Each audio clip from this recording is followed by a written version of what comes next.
Hey, grown.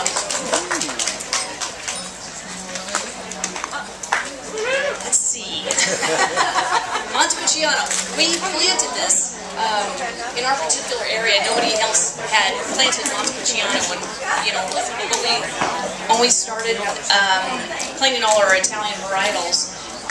There were a lot of them that hadn't been in the area before, so we were basically planting things and throwing them up against the wall to see what would stick and how they did.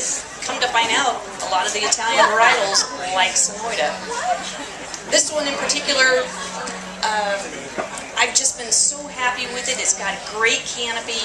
The fruit set is wonderful.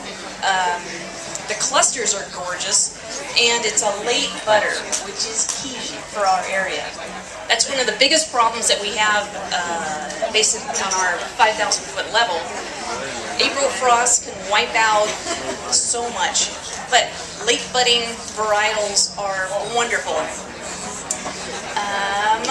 One good thing also about Montepulciano, it starts out, this is about 6 to 8 months in bottle, bottle aging. What will happen after a while, in fact, okay, I'll divert a little bit.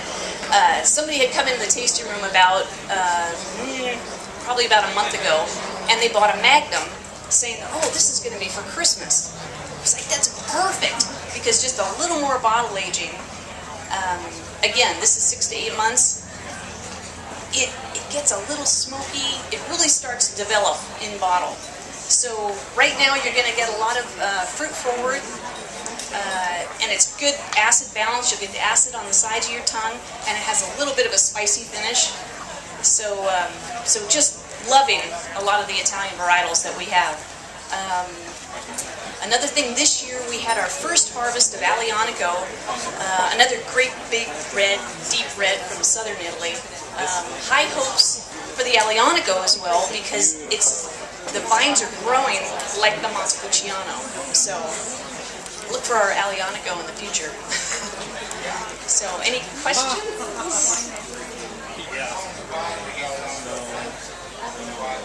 Okay, the question was, where do we find Aglianico vines or maybe specific Italian varietals? There's a number of nurseries that you, or not so common. Well, there's a number of grapevine nurseries that we can order vines from, depending if you want own root plants, if you want them grafted on a specific rootstock. Most of them are in California, but there's also some in Washington and Oregon, and you know, you just put your order in for, in our case, you really have to know what you want to plant, because most of the time they require a 2-year ordering cycle. So when you order your vines, you really got to know what you want 2 years in advance. So. Okay, the question was, as far as ordering vines, do they start it from a bud? And basically what they, oh, you know what, when we get our vines shipped to us, it's usually in the spring and they're dormant. So picture a bare root rose. So when we get our vines, you get about an 18-inch stick with roots on it, and you just keep the faith. You plant them and they grow. So, other than, yes? What made you decide to try Italians here in Arizona? Okay, so the question was, why did we decide to try Italian varietals?